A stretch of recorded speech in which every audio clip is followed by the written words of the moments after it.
Después de regalarle mi casa a mi hijo, recibí una invitación para dormir en la despensa. Es el único lugar que tenemos para ti, mamá. No sabían de las garras que había incluido en la escritura. Me alegra que estés aquí. Sigue mi historia, hasta el final, y comenta desde qué ciudad me estás viendo para saber hasta dónde ha llegado mi historia. El día que le entregué mi casa a mi hijo, fue el día que me volví invisible en mi propia vida. Jamás imaginé que acabaría así, a mis 72 años, con la artritis carcomiéndome las articulaciones y tras sufrir un pequeño derrame cerebral la primavera pasada, decidí que era momento de pasarle mi hermosa casa victoriana a Diego y su esposa, Verónica. Esa casa había sido mi refugio durante 43 años, donde crié a mi único hijo, lloré la muerte de mi esposo hace 15 años y construí mi humilde reputación como pintora de acuarela.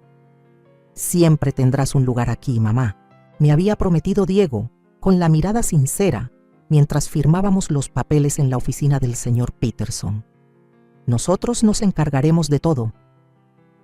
Verónica había asentido a su lado, con una sonrisa que no llegaba a sus ojos. Será maravilloso tenerte con nosotros, Isabela.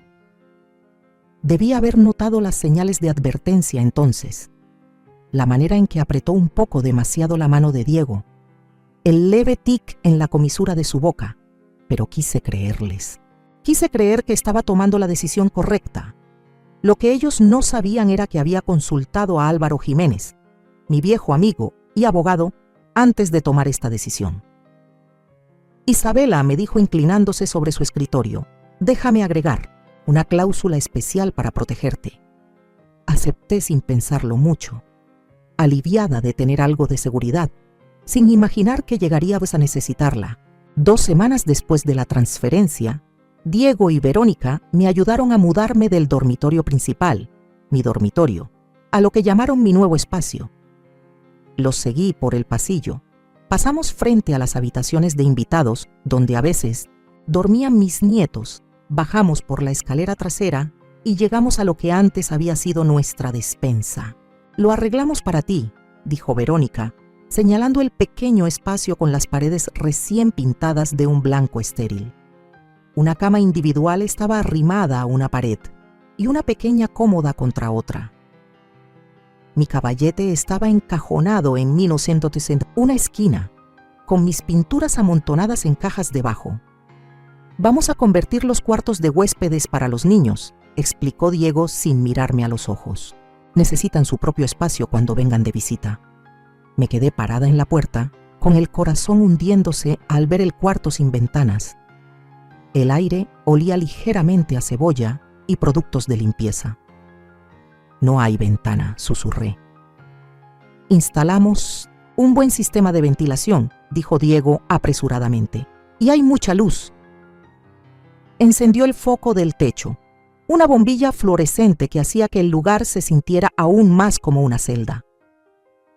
Verónica miró su reloj. Tenemos que irnos y queremos llegar a la cena a tiempo. Los de la mudanza bajarán tus cajas.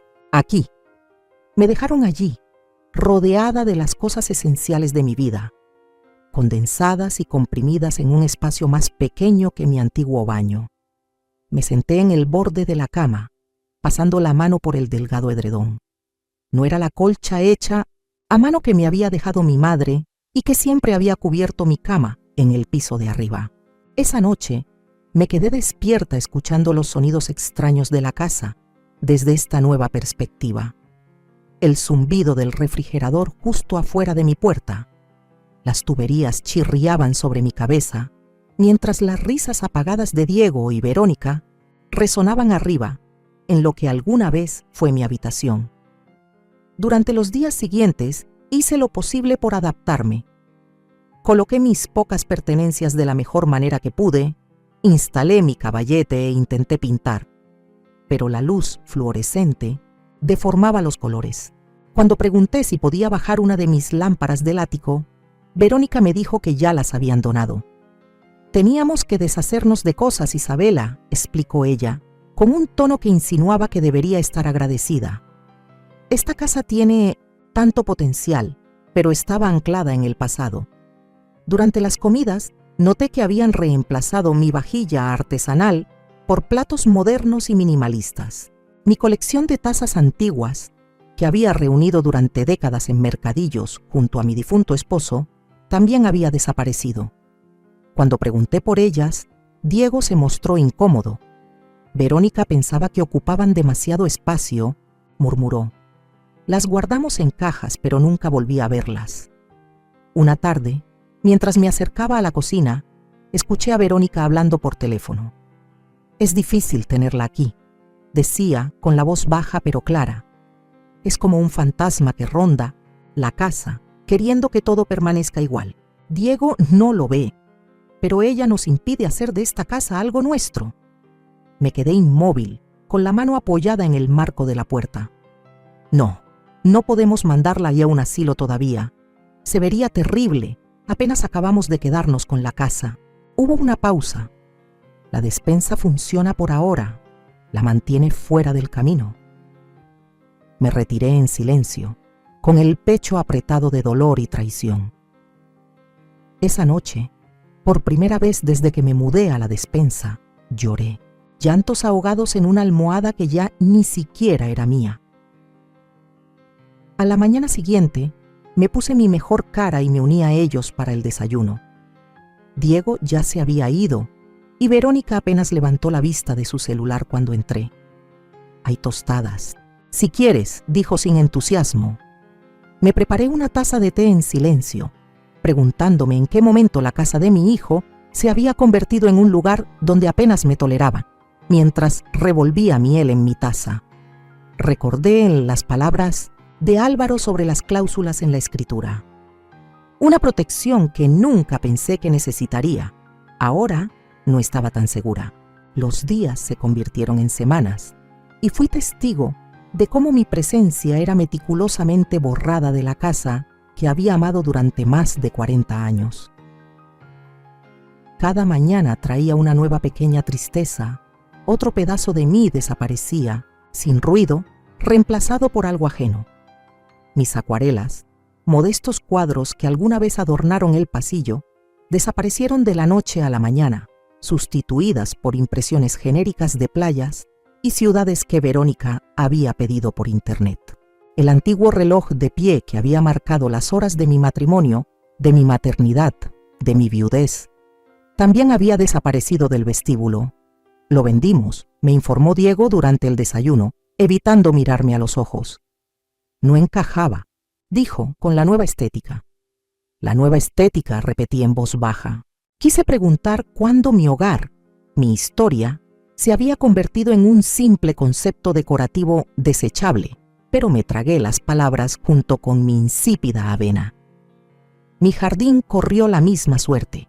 Las rosas que había cuidado con esmero durante 20 años, las hortensias que cada verano estallaban en tonos de azul brillante, la huerta de hierbas que atendía a diario, todo fue arrancado de raíz y sustituido por lo que Verónica llamaba un diseño de jardín de bajo mantenimiento. Ahora, en lugar de mis flores que antes danzaban alegres con el viento, solo había senderos de grava y pastos ornamentales de aspecto áspero. Es más moderno, explicó Verónica cuando me sorprendió mirando por la ventana, observando la transformación. Y la verdad, Isabela, ya no podías mantenerlo como se debe. Se estaba volviendo un desastre. Asentí en silencio, sintiendo que otro pedazo de mi alma se rompía. El jardín había sido mi refugio después de la muerte de Andrés. Cada flor que brotaba me recordaba que aún había belleza después de la pérdida. Ahora todo eso había desaparecido, considerado innecesario, molesto, igual que yo. El día que encontré mi helecho de Boston, la planta que había mantenido viva por 15 años, tirado en el bote de basura detrás de la casa, algo dentro de mí cambió. Lo rescaté, con sus frondas dobladas y maltratadas, pero todavía latiéndome de vida, y lo llevé de regreso a mi pequeño cuarto de despensa. Bajo la luz dura del fluorescente, le prometí que ambos íbamos a sobrevivir. Pero sobrevivir se volvió cada vez más difícil conforme mi aislamiento se hacía más profundo. A menudo escuchaba a las amigas de Verónica visitándola, sus risas subiendo desde la sala, que ya no me estaba permitido usar. Durante esas reuniones, Verónica solía mencionar, como al descuido, que debía quedarme en mi habitación para descansar. «Mamá no se siente bien hoy», decía lo suficientemente fuerte para que pudiera oírla a través de la pared delgada. «Doctor dice que tenemos que mantenerla tranquila». No había ningún doctor, no había ninguna enfermedad, salvo quizá esa lenta agonía de ser borrada de mi propia vida. Una tarde de jueves, escuché a Verónica hablando con su amiga Sofía en la cocina, justo afuera de mi puerta. «Es una carga», suspiró Verónica con dramatismo. «Diego no lo entiende, pero tenerla aquí es como cuidar a otro niño. Un niño muy exigente y muy pasado de moda». Sofía hizo unos ruiditos de compasión. «¿No podrías meterla a un asilo? Ahora, hay lugares muy bonitos». «Todavía no», respondió Verónica bajando la voz. «No se vería bien tan pronto después de habernos quedado con la casa. La gente hablaría». «¿Cuánto tiempo tienes que esperar?», preguntó Sofía. «1 año debería bastar. Diremos que su salud empeoró de repente». Me quedé helada, sentada en mi cama, el helecho temblando ligeramente entre mis manos. 1 año. Me daban 1 año antes de deshacerse de mí por completo. Incluso mis nietos, que antes me colmaban de cariño, ahora se mantenían a distancia. Renata, de 10 años, y Santiago, de 8, solían correr a abrazarme apenas llegaban de visita. Ahora se quedaban en la puerta, incómodos, claramente siguiendo instrucciones de no molestar a la abuela. «La abuela necesita descansar», decía Verónica, apartándolos con suavidad. «Pueden saludarla, pero luego dejen que descanse». Un sábado, mientras sus padres estaban ocupados en el piso de arriba, Santiago se deslizó a escondidas en mi habitación. «Abuela», susurró, «¿por qué ahora vives en la despensa? Papá dijo que es porque eres vieja, pero la señora Henderson es aún mayor, y ella sí vive en un cuarto de verdad. De la boca de los niños brotan verdades». Lo abracé fuerte, aspirando el dulzor de su cabello. «A veces los adultos toman decisiones difíciles de entender», le expliqué. «Pero yo estoy bien». Él me miró con duda. «Mamá dice que no deberíamos entrar aquí porque es muy triste». Antes de que pudiera contestarle, Verónica apareció en el marco de la puerta, el rostro endurecido por el fastidio. «Santiago, ¿qué te dije sobre molestar a la abuela?». Lo jaló hacia sí, regalándome una sonrisa helada. «Perdón, Isabela, ya sabes cómo son los niños, no conocen límites». Cuando se fueron, me senté en mi cama, las manos temblándome un poco. ¿Era yo algo triste? ¿Me había convertido en una vergüenza que había que esconder? Esa noche, escuché a Diego y Verónica discutiendo arriba, sus voces colándose por las rejillas de ventilación. «No entiendo por qué ya no puede cenar con nosotros», decía Diego. «Es mi madre, Verónica», el doctor dijo. «¿Qué doctor?». «No ha visto a un doctor en meses». Está bien, pero siempre critica todo, Diego. ¿Cómo cocino? Los cambios en la casa. Nunca está conforme. Ya no aguanto sus juicios». Jamás había criticado la comida de Verónica. Jamás había criticado nada. Me volví tan cautelosa, tan temerosa de ser aún menos bienvenida, que casi no hablaba ya. «Es que es chapada a la antigua», dijo Diego, su voz bajando, apagándose. «Ya se adaptará». Han pasado meses y todavía me mira como si le hubiera robado algo. «¿Acaso no lo habías hecho?», pensé. «No me habías robado mi hogar, mi dignidad, mi vínculo con mi hijo y mis nietos». Sus voces se fueron apagando mientras se alejaban, dejándome sola con mis pensamientos. Saqué el pequeño álbum de fotos que aún conservaba, uno de los pocos objetos que no había desaparecido de manera misteriosa, y pasé el dedo por una imagen de Diego de niño, sonriente y desdentado, con su brazo alrededor de mi cintura frente a esta misma casa el día que nos mudamos. ¿Dónde había quedado ese niño? ¿En qué momento se transformó en este hombre incapaz o reacio a ver lo que estaba ocurriendo delante de sus propios ojos? Guardé el álbum de nuevo en el cajón y mis dedos rozaron una tarjeta de presentación que casi había olvidado. Álvaro Jiménez, abogado. La saqué, contemplando las letras grabadas y recordando la cláusula que él insistió en incluir en la cesión de la propiedad, aquella que pensé que nunca necesitaría. Tal vez era hora de llamar a un viejo amigo. Había estado evitando a los vecinos. Cada vez que veía acercarse a alguien conocido por la acera, me escondía o fingía estar ocupada con el macetón de geranios marchitos que ahora era todo mi jardín. La vergüenza de mi situación, confinada a una despensa en mi propia casa, me mantenía aislada. Eso cambió una mañana fresca de otoño cuando salí a recoger el periódico. Carmen Salazar, mi vecina de 30 años, podaba sus rosales al otro lado de la calle. Antes de que pudiera darme la vuelta, ella gritó: «Isabela, hace semanas que no te veía». Carmen tenía 80 años, 5 más que yo, con la espalda recta como una vara y los ojos filosos de quien no se le escapa nada. Cruzó la calle con una agilidad inesperada, aún con las tijeras de podar en la mano. «Estás muy flaca», declaró sin rodeos, analizándome con franqueza y pálida como si no hubieras visto el sol en meses. Intenté sonreír. He estado adaptándome a la nueva situación. Sus ojos se entrecerraron. ¿Nueva situación? ¿Te refieres a que te desterraron a ese cuarto trasero mientras Verónica convierte tu casa en una ridiculez moderna que parece un showroom de muebles? Se me abrió la boca de la impresión. ¿Cómo supiste? Fui anoche, me dijo. Verónica me invitó para presumir su desmadrito. Ya sé. Carmen soltó una risa burlona. Karen dijo que apenas reconoció el lugar.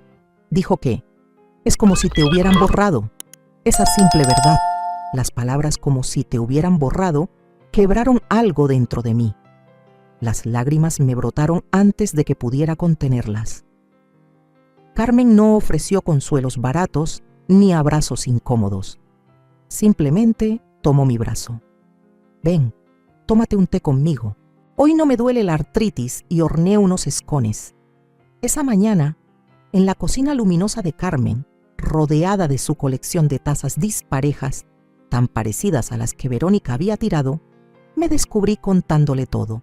El cuarto de la despensa, las pertenencias descartadas, las conversaciones a escondidas sobre meterme a un asilo. Carmen escuchaba sin interrumpirme, rellenando mi taza de vez en cuando. Cuando terminé, dejó su taza con un golpe seco. «¿Sabes lo que es esto, verdad?», preguntó. Negué con la cabeza. «Abuso hacia mayores», dijo sin rodeos. «Financiero y emocional. Y tú los estás dejando». «Diego es mi hijo», susurré. «Mi único hijo. Y eso le da derecho a tratarte como si fueras una maceta, olvidada». La voz de Carmen era suave, a pesar de lo duro de sus palabras. «Isabela, fuiste maestra de arte por 30 años. Organizaste los programas comunitarios del Residencia Jardines del Sol. Dirigiste la Sociedad Histórica. ¿En qué momento te convertiste en esto? ¿En un tapete?». Me quedé mirando mi té, viendo las ondas moverse. «¿Y tú? ¿Cuándo te volviste tan directa, Carmen?», se rió.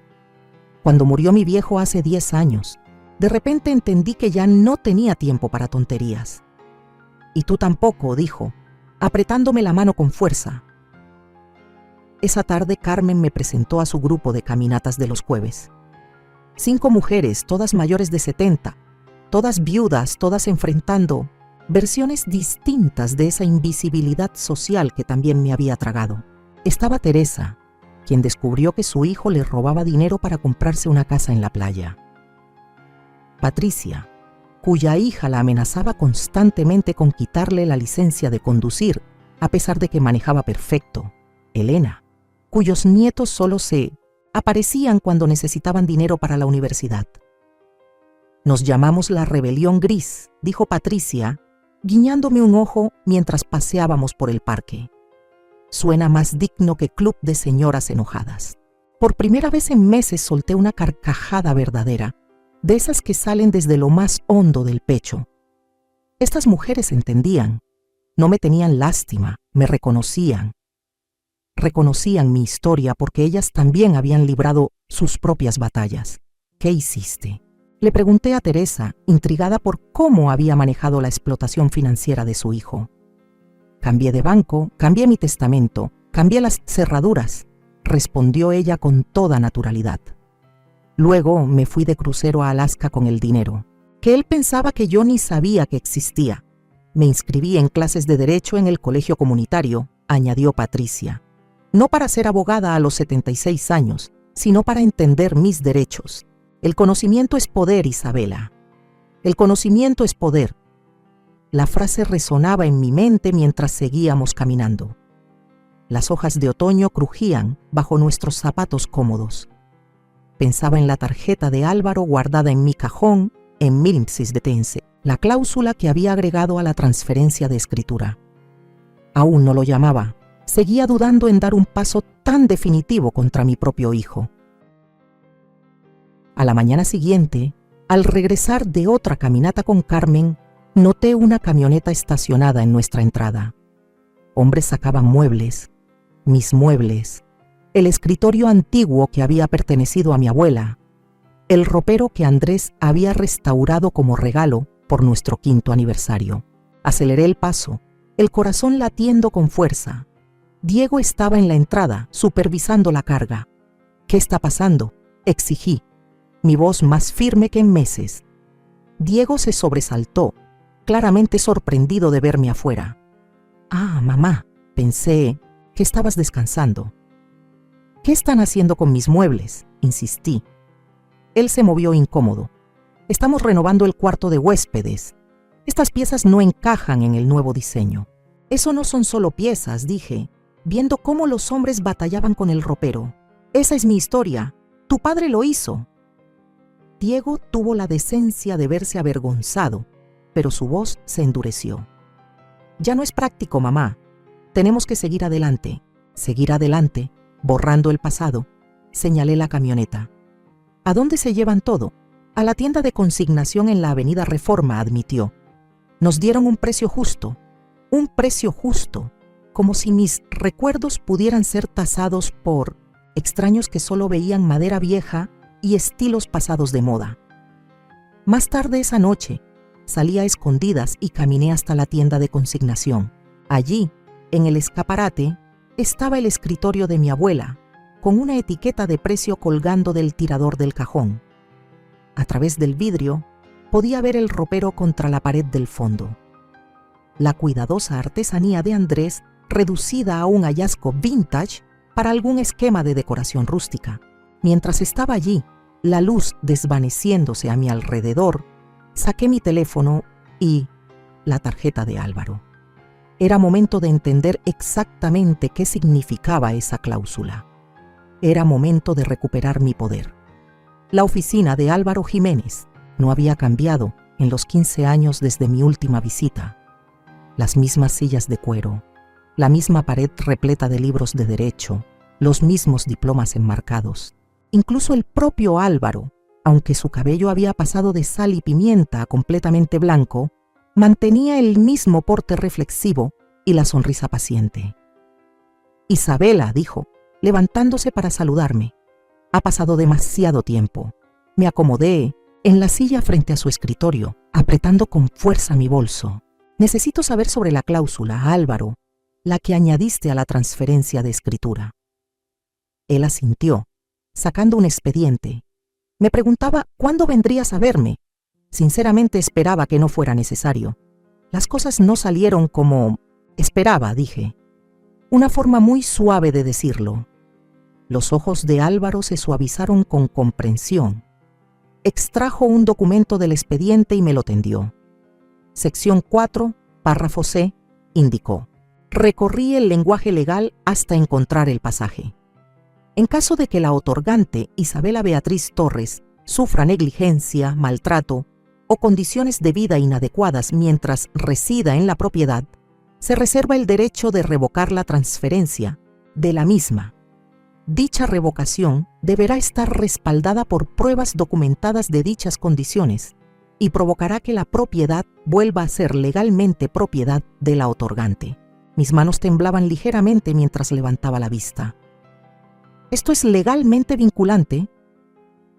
Completamente, confirmó Álvaro. Diego lo firmó, aunque dudo que lo haya leído con atención. La mayoría de las personas no lo hacen. Se inclinó hacia adelante. Isabela, ¿qué está pasando en esa casa? Le conté todo. El cuarto despensa, mis pertenencias desechadas, el aislamiento, los planes que escuché por casualidad. Mientras hablaba, Álvaro tomaba notas, preguntando de vez en cuando para aclarar algún detalle. Cuando le describí cómo encontré mis muebles en la tienda de consignación, su pluma se detuvo. ¿Están vendiendo tus pertenencias personales sin tu consentimiento? Asentí. Cosas que nunca incluí en la transferencia de la casa. El rostro de Álvaro se endureció. Eso es robo, Isabela, así, simple. Son mi familia, dije en voz baja, sintiendo que la excusa sonaba hueca incluso para mí misma. Familia o no, están violando la ley. Dejó su pluma sobre el escritorio. Si quieres invocar la cláusula, vas a necesitar pruebas, fotos, grabaciones, testigos. Cualquier cosa que documente las condiciones y el trato. Salí de la oficina de Álvaro con un plan y una pequeña grabadora digital escondida en mi bolso. Su peso me parecía aterrador y liberador al mismo tiempo. Ya no solo estaba aguantando, estaba reuniendo pruebas, estaba luchando. Al día siguiente, sábado, tomé fotos de mi cuarto despensa mientras la casa estaba vacía. La cama angosta, la falta de ventanas, el espacio de almacenamiento insuficiente. Fotografié los espacios vacíos donde habían colgado mis cuadros. Volví a visitar la tienda de consignación para documentar mis muebles con etiquetas de precio. Carmen me acompañó, dándome apoyo moral y sirviendo como testigo. Deberías haber hecho esto hace meses, murmuró mientras salíamos de la tienda. Seguía esperando que Diego viera lo que estaba pasando. Admití que enfrentara a Verónica. Carmen me dio una palmada en el brazo. La esperanza es hermosa, Isabela. La acción es mejor. Esa noche escuché a Diego y Verónica discutir en el piso de arriba, algo que se estaba volviendo cada vez más común. Sus voces se filtraban a través del respiradero de calefacción junto a mi cama. Y esta vez, en lugar de intentar bloquearlas, activé la grabadora. No podemos costearnos esta remodelación. No después de la cocina y el jardín, decía Diego con la voz tensa. El agente de bienes raíces dijo que habría que remodelar el baño si queríamos sacar el mejor precio, insistió Verónica. Me quedé helada. Agente de bienes raíces. Todavía no entiendo la prisa, comentó Diego. Apenas nos mudamos. Diego, tú sabías que esta casa nunca sería nuestro hogar definitivo. Este vecindario es demasiado viejo, demasiado cerrado. Esta casa ya cumplió su propósito. Nos dio un inicio sin hipoteca y una buena ganancia en la plusvalía. Cuando vendamos, podremos construir exactamente lo que queremos. ¿Y mi madre? ¿Qué pasa con ella? Hubo un silencio, luego la voz de Verónica, ahora más fría. Ya hablamos de eso. Residencia. Jardines del Sol tiene una reputación excelente. Es un asilo, Verónica. Residencia de vida asistida, corrigió ella. Y es perfecta para su etapa de vida. No puede vivir sola. Por eso está aquí, ¿recuerdas? Necesita supervisión. Ella nos dio esta casa porque le prometimos cuidarla. Diego protestó, aunque su voz sonaba sin fuerza. Y lo haremos, asegurándonos de que esté en un lugar donde profesionales puedan atenderla como necesita. Nosotros no estamos capacitados. Para eso, Diego, yo no soy enfermera y tú trabajas 60 horas a la semana. Me tapé la boca con la mano, tratando de contener un jadeo. Estaban planeando vender mi casa y encerrarme en una institución. La traición me desgarró, pero también me trajo una claridad brutal. No se trataba solo de incomodarme hasta que me fuera por mi cuenta. Era un plan calculado. Seguí grabando mientras Verónica detallaba su cronograma. poner la casa en venta en primavera, mudarse a principios de verano, tenerme instalada en residencia Jardines del Sol antes de su viaje a Europa en agosto.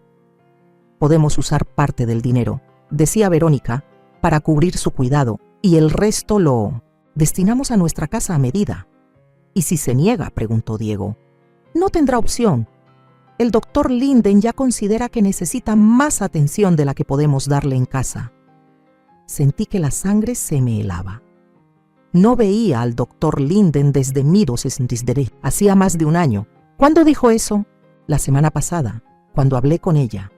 ¿Hablaste con mi doctora sin que yo estuviera presente? Diego sonaba sorprendido, quizás hasta preocupado. Alguien tenía que hacerlo, respondió Verónica con voz suave. Isabela olvida cosas, se confunde.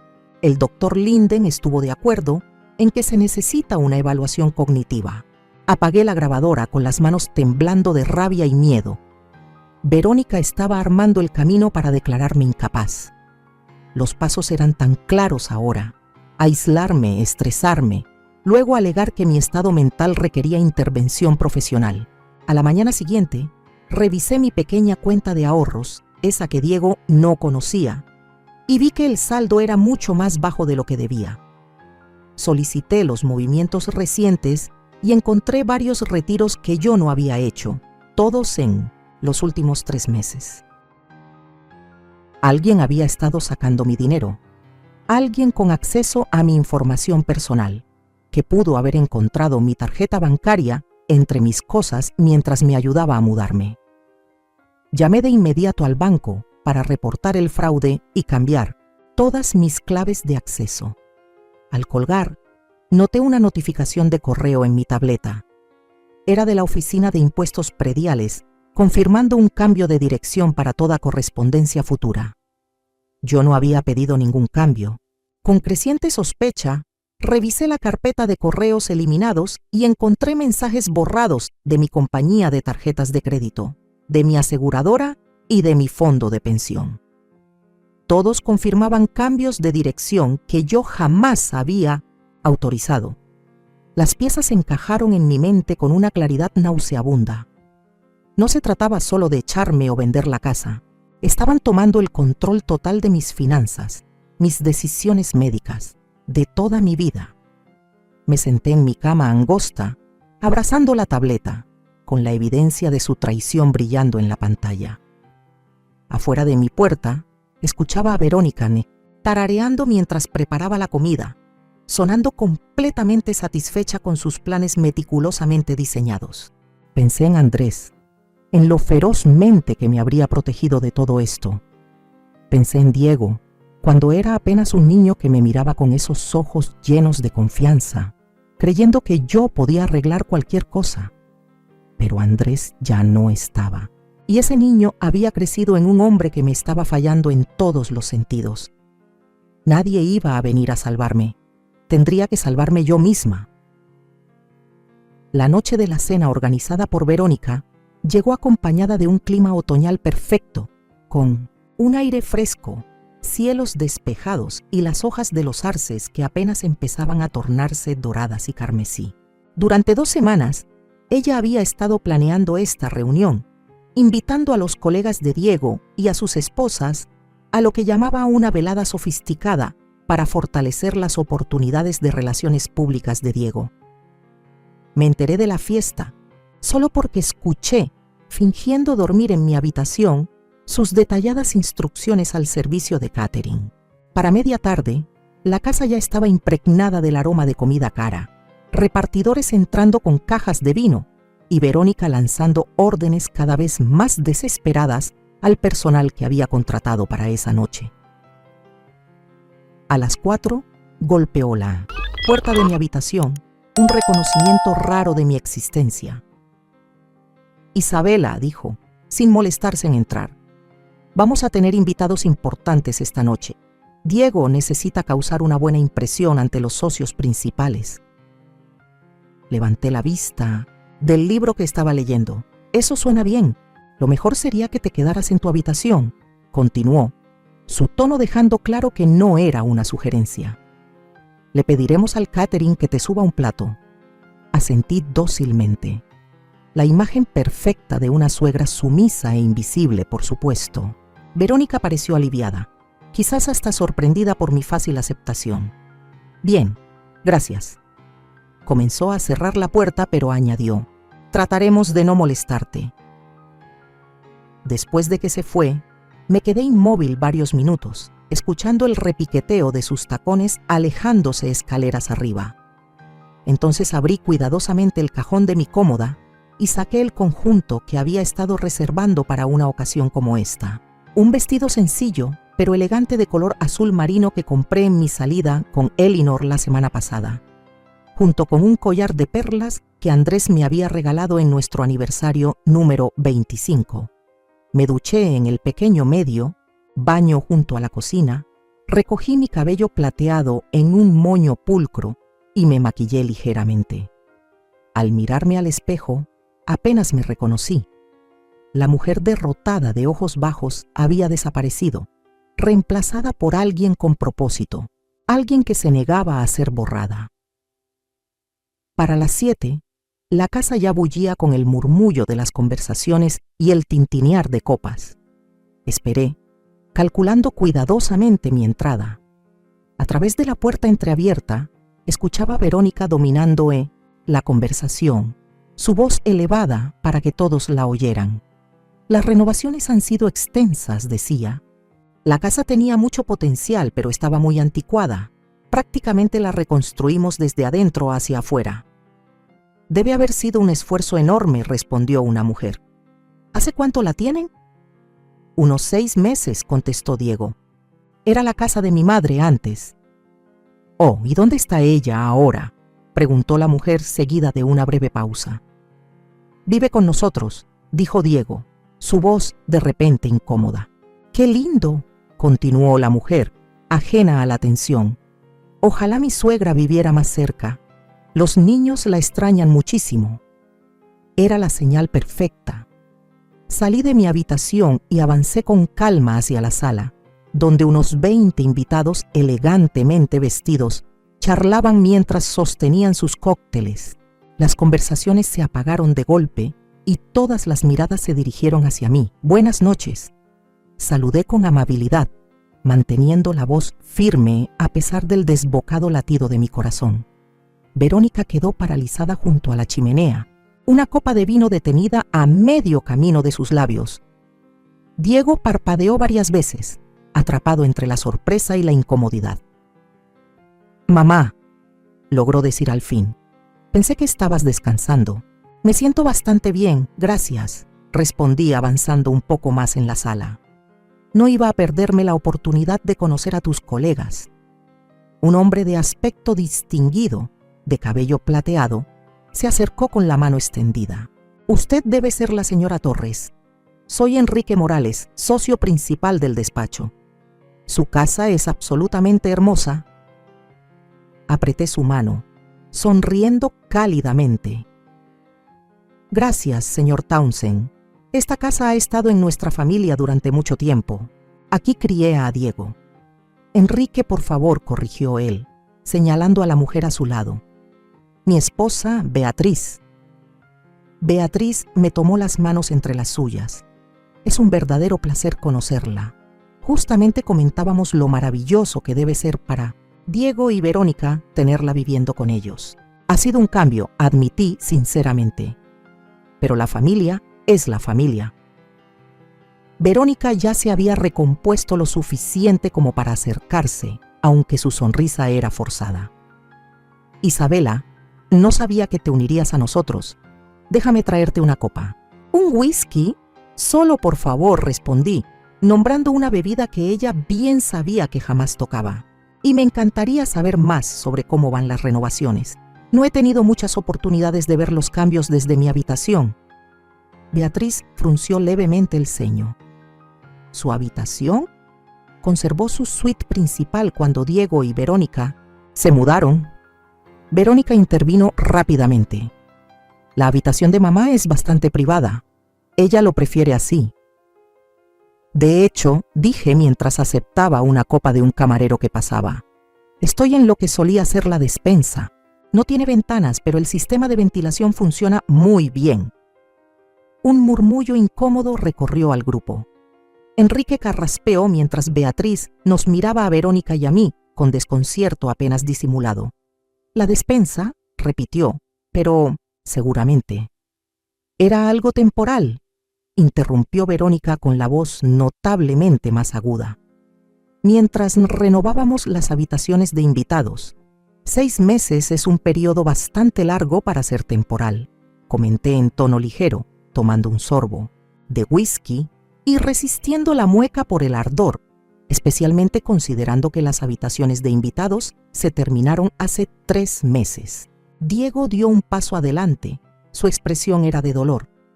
Mamá, tal vez deberíamos mostrarme las renovaciones, completé por él. Me encantaría, Diego. Hace meses que no veo el piso de arriba. Antes de que alguien pudiera objetar, ya me dirigía hacia la escalera, arrastrando tras de mí a un puñado de invitados curiosos. Diego no tuvo más remedio que seguirme, acompañado de varios de sus colegas y sus esposas.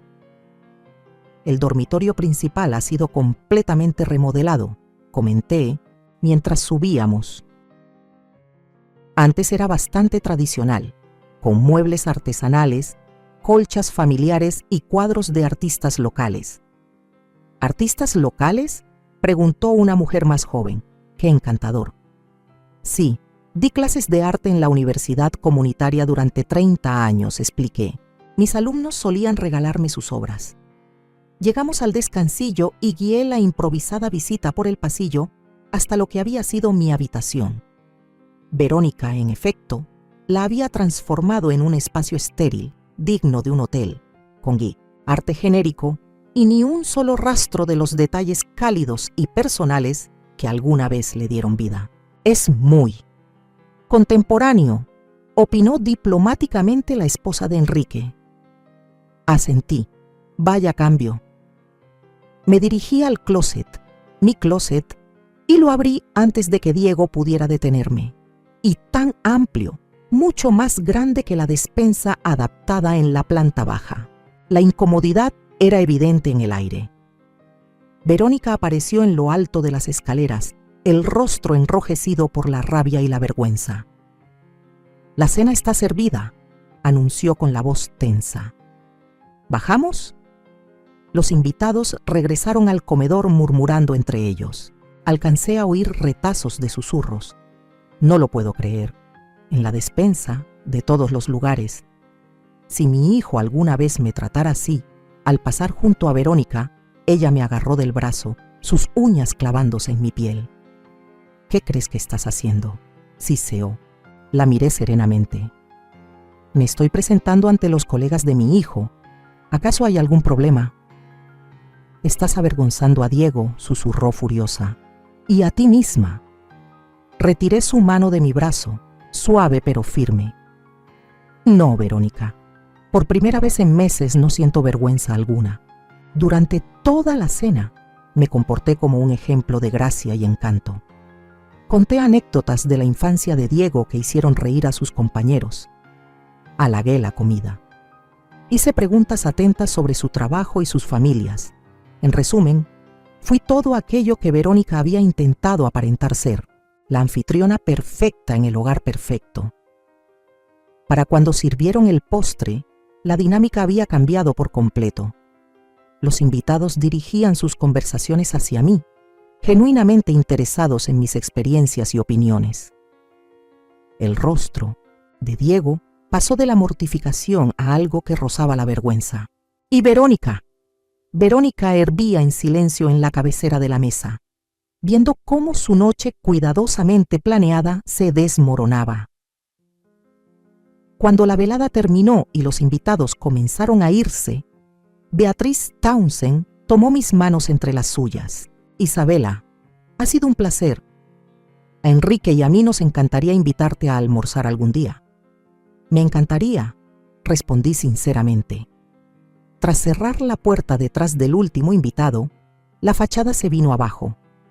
Verónica se volvió hacia mí, su compostura completamente perdida.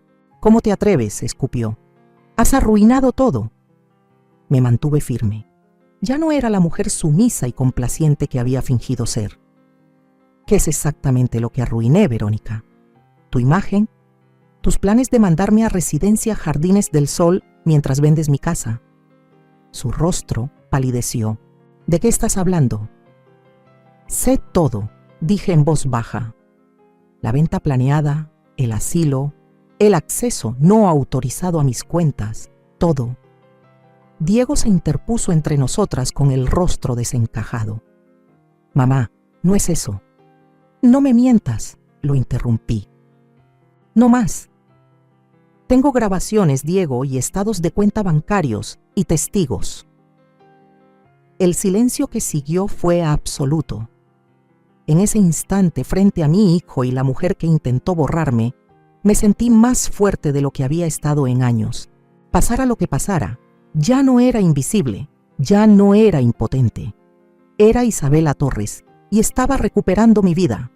Los días siguientes a la cena se deslizaron en una confusión de confrontaciones y revelaciones. A la mañana siguiente, Diego intentó calmar las cosas, acercándose a mí con un café y disculpas llenas de excusas. Mamá, sé que las cosas no han sido ideales, comenzó, sentado torpemente en el borde de mi cama angosta, pero nunca quisimos lastimarte. Estudié el rostro de mi hijo, el chico que había criado, el hombre que me falló. Las intenciones pesan menos que los actos, Diego, y tus actos han sido evidentes. Sus ojos cayeron al suelo. Verónica puede ser complicada, pero eso no significa detenerse. Interrumpí en voz baja. He escuchado esa excusa durante meses. Ya no lo haré. Metí la mano bajo mi almohada y saqué el sobre que contenía las pruebas que había reunido. Fotografías de mis condiciones de vida, estados de cuenta bancarios mostrando retiros no autorizados, impresiones de correos electrónicos confirmando cambios de dirección que yo nunca pedí, y la transcripción de su conversación sobre vender la casa y meterme en Residencia Jardines del Sol. Esto es lo que has hecho, dije, colocando el sobre en sus manos. No lo que pretendías hacer, ni lo que esperabas que sucediera, sino lo que en realidad hiciste. Las manos de Diego temblaban mientras hojeaba los documentos. Mamá, no sabía nada de esto. Los retiros del banco, el desvío de correspondencia. Yo jamás autoricé eso, pero lo permitiste, completé por él.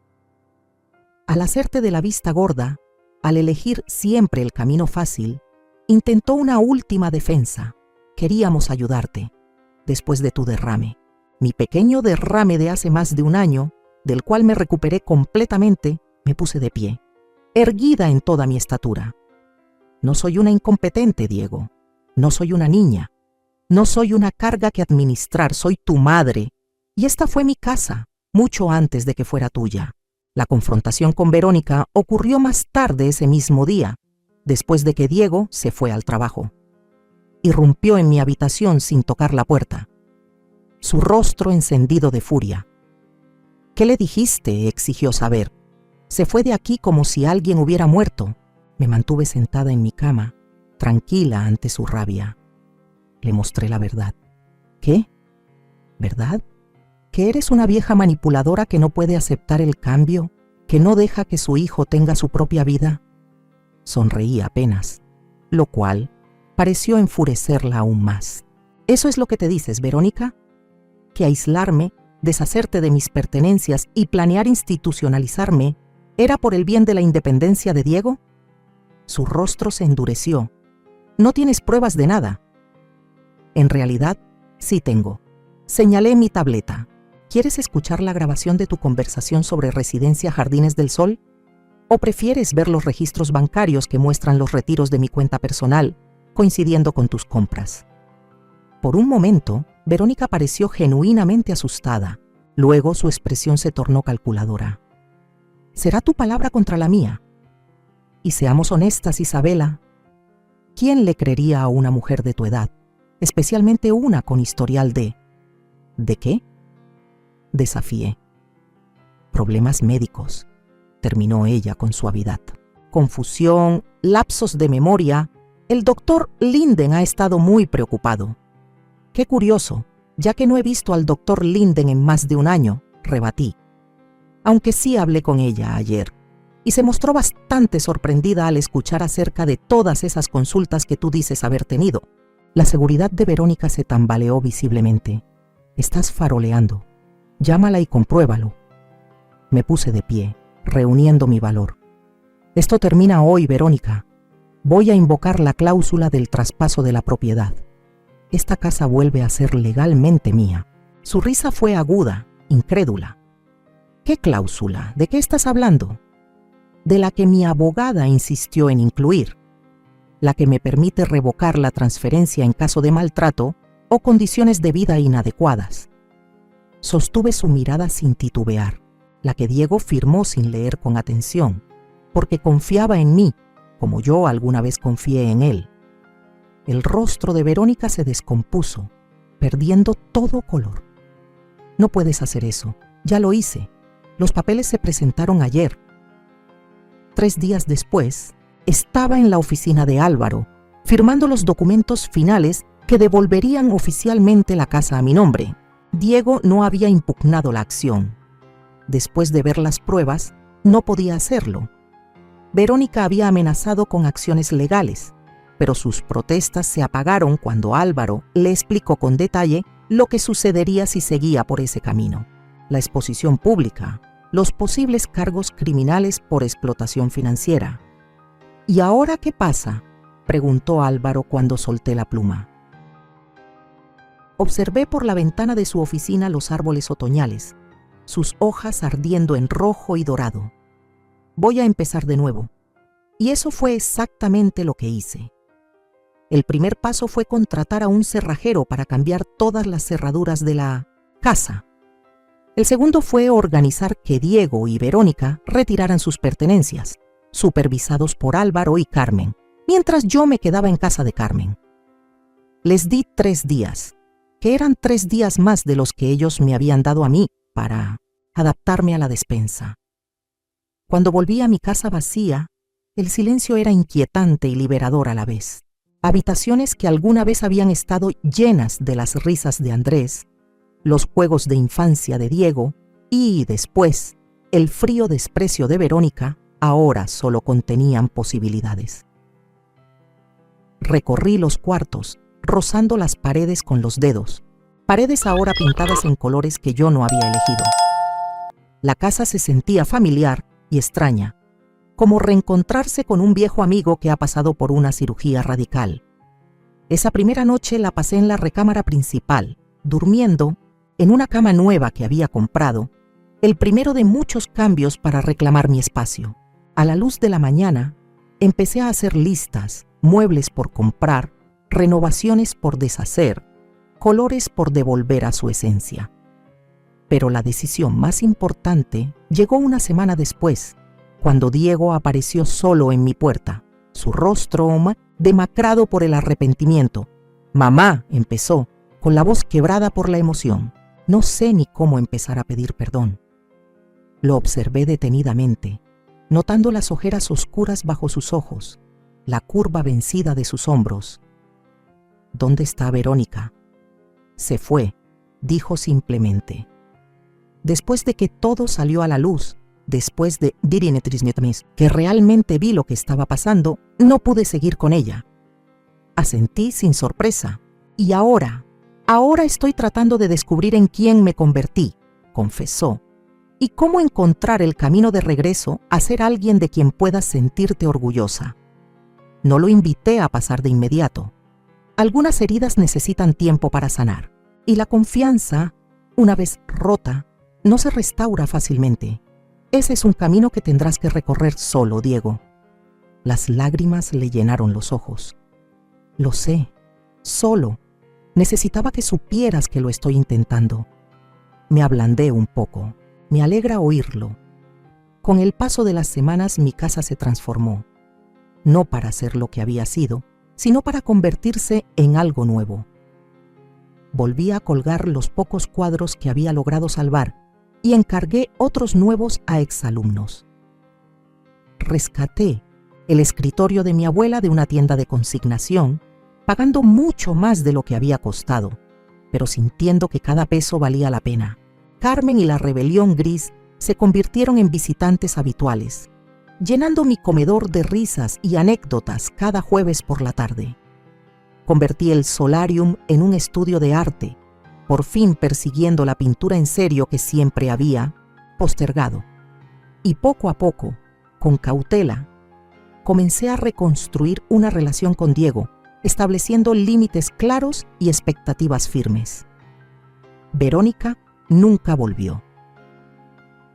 Escuché por los chismes del barrio que ella se había mudado a otro estado, contando a quien quisiera oír que yo era una anciana difícil y manipuladora. Tal vez, en su versión de la historia, fuera cierto. Ya no me importaba. Una mañana fresca de diciembre, mientras estaba en mi estudio trabajando en una acuarela del jardín de invierno, escuché que tocaban la puerta. Carmen estaba parada, en el porche, con una sonrisa traviesa en el rostro. «Ponte el abrigo», anunció. «Encontré una casa para nosotras». ¿Una casa? Bueno, en realidad un dúplex. 2 unidades juntas, jardín compartido, entradas separadas. Me tendió un anuncio de bienes raíces. Perfecto. Para 2 viejas independientes que de vez en cuando agradecerían tener a alguien al lado. Observé la fotografía de un edificio de 1200 estilo artesanal con un jardín amplio y grandes porches al frente. Es hermoso, admití. Pero acabo de recuperar mi casa. Carmen se encogió de hombros.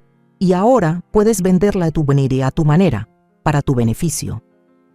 Usa el dinero para viajar, para crear arte, para vivir sin sombras. Miré alrededor a esa casa por la que tanto había luchado para volver a tener. Era mía otra vez, pero también estaba cargada de recuerdos, algunos hermosos, otros dolorosos. La idea de un nuevo comienzo, un lugar sin historia, de pronto me resultaba tentadora. ¿Qué iba a hacer yo con todo ese espacio de todos modos? Estoy usada. Exacto, asintió Carmen con satisfacción. Entonces, ¿vas a venir a verla o no? Alcancé mi abrigo. Déjame agarrar mi bolso. 3 meses después, firmé los papeles de la venta de mi hogar familiar a una pareja joven con 2 niños pequeños. Al entregarles las llaves, no sentí más que alivio y buenos deseos. Que sus recuerdos en este lugar sean más amables que los míos recientes. Diego ayudó con la mudanza a mi nueva casa. Un gesto de reconciliación que acepté con optimismo cauteloso. Nuestra relación había cambiado, ahora era más equilibrada. Él estaba aprendiendo a verme como una persona completa, no solo como su madre. Y yo estaba aprendiendo a establecer los límites que debía haber puesto hace mucho tiempo. En mi primera noche en la nueva casa, Carmen y yo nos sentamos en nuestros porches contiguos, copas de vino en mano, viendo cómo el atardecer pintaba el cielo de rosa y dorado. La rebelión de las canas llegaría pronto para la cena de inauguración. ¿Sabes en qué he estado pensando?, dijo Carmen, rompiendo el cómodo silencio. ¿En qué? El hogar no siempre es donde has estado. A veces es hacia donde decides ir. Levanté mi copa en un brindis. Entonces, por los próximos capítulos. Por los próximos capítulos, coincidió ella. Y por las mujeres que se niegan a ser guardadas en las alacenas. Me reí, una risa libre y auténtica. A los 72 años, había perdido una casa y encontrado un hogar. Había perdido un hijo y lo había encontrado de nuevo. Y, más importante aún, me había perdido a mí misma y, contra todo pronóstico, había descubierto una versión más fuerte y valiente esperando salir. El sol se ocultó tras el horizonte, bañando el nuevo jardín en luz dorada. Mañana plantaría rosales a lo largo de la cerca, instalaría mi caballete en la ventana que daba al este y comenzaría de nuevo, no como la madre de Diego ni la viuda de Andrés, sino simplemente como Isabela, una mujer con un futuro aún por desplegarse frente a ella.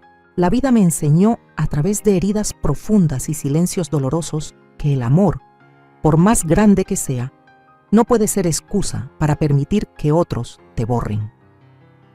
Aprendí que la dignidad no se negocia, que el respeto no se implora y que la familia, aunque la sangre la una, puede ser también quien más profundo te traicione. Mi historia no es solo un relato de pérdida y recuperación, es un recordatorio feroz de que nunca, jamás, debemos abandonar nuestra voz, ni dejar que otros decidan por nosotras cuando ya no somos necesarias. Hoy entiendo que los lazos más verdaderos se construyen con actos, no con promesas vacías, y que incluso a los 72 años uno puede elegir volver a empezar, a su modo, con la frente en alto. Ahora te pregunto a ti, que me has acompañado hasta aquí.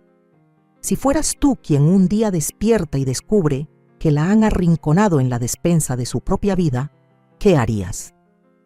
¿Te quedarías callado, esperando migajas de afecto, o lucharías por recuperar tu nombre, tu lugar, tu historia? Te leo.